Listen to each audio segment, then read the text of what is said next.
Bakit merong naglalakad na isang babae, gayong wala naman mga kabahayan sa area na ito. At ang nakakapangilabot dito, panoorin natin.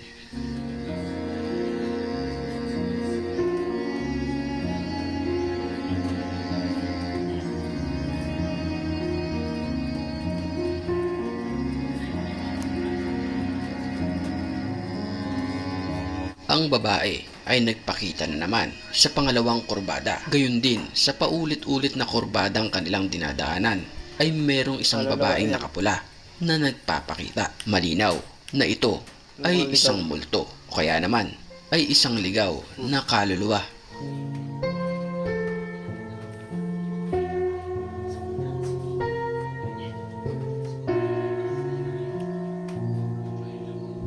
Ito naman ay kuha mula sa dashcam ng motorsiklo sa India at ito ay kuha sa ganap na alas 10 ng gabi.